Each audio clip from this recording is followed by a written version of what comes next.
pahala yang sangat besar di bulan Ramadan cukup dengan memberi iftar ketika bulan Ramadan. Man fattara sha'iman, barang siapa yang memberi makan dan minum untuk berbuka bagi orang yang berpuasa, maka pahala orang puasa itu dikasihkan ke yang berbuka tanpa mengurangi pahala orang tersebut.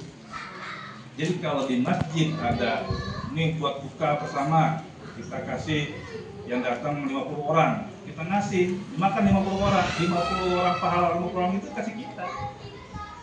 Buat dia kurang nggak? Enggak, dia juga dapat pahala dia sendiri, tapi kita dapat double-double gitu.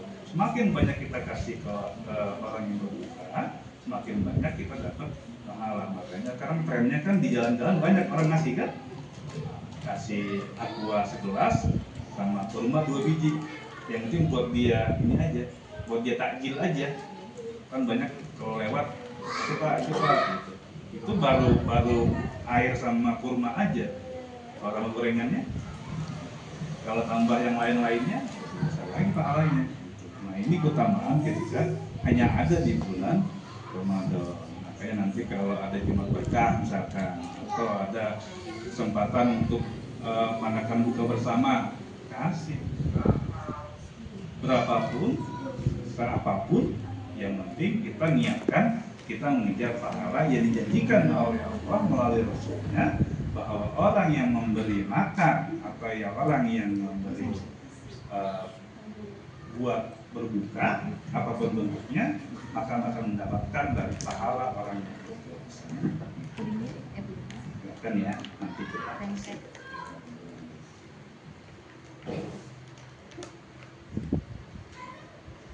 kemudian ini juga penting bahwa salah satu persiapan itu adalah kita niatkan bahwa kita punya target. Contoh targetnya yang paling simpel adalah bagaimana Al-Quran, bagaimana bisa khatam minimal sekali. Kan kalau 30 hari berarti dibagi 30 juz, 1 juz sehari. Minimal sekali. Kalau tahun lalu kita udah khatam sekali, mudah-mudahan tahun ini kita bisa niatkan 2 kali. Kalau tahun lalu 2 kali, tahun ini bisa 3 kali. Niatkan, kan semakin banyak pahalanya tuh. Makin banyak baca Quran, makin banyak pahalanya. Yang bilang kalau 1 huruf itu dihitungnya 10. Jadi makin banyak. Jadi kalau kita baca, nah bagaimana caranya? Caranya supaya nggak kaget banyak baca Quran ketika Ramadan. Pagi di sholat baca Quran, siang di duha baca Quran, zuhur baca Quran, asar baca Quran. Takutnya yang tidak terbiasa tentu akan begah. Makanya kondisinya sebelum Ramadan, habis sholat subuh baca Quran, habis duha baca Quran, habis zuhur baca Quran, seapapun, berapapun. Walaupun hanya satu kecuali kaca ya, kalau kita satu halaman saja itu yang penting rutin. Kalau itu sudah rutin, insya Allah ketika Ramadan kita gas juga, udah biasa, enak. Apa yang hafal alhamdulillah, yang hafal mah enak, tinggal baca aja. Nah, kalau kita sering-sering dihatam ketika ketika Ramadan, itu tentu sangat.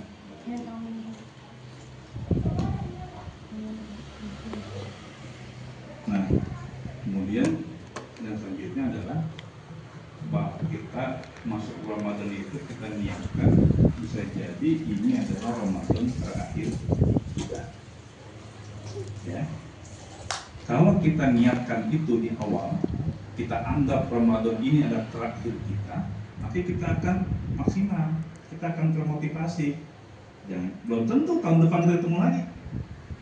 Belum tentu, dan kita sudah lihat kan dari saudara kita, orang tua kita yang telah berulang, telah wafat demi Allah Subhanahu wa taala, firman oleh Allah, belum tentu menemui Ramadan sama seperti kita. Makanya kalau kita tahun ini kita di Ramadan kan, kita dikasih kesempatan untuk menambah pahala mengurangi dosa dan menjadi bekal kita di akhirat, manfaatkan, maksimalkan, gaskan, gas ketika Ramadan. Jadi ketika Ramadan ini kita maksimalkan bagaimana kita meraih pahala sebanyak-banyaknya, bagaimana dosa kita dikurangi sebanyak-banyaknya, sehingga nanti ketika kita dipanggil oleh Allah kita sudah siap. Gitu. Ketika kita dipanggil oleh Allah, kita sudah siap dengan amal kita, sudah siap dengan amal kita dibawa ke alam barzah, dan mudah-mudahan menjadi wasilah pengantar kita untuk masuk surganya Allah.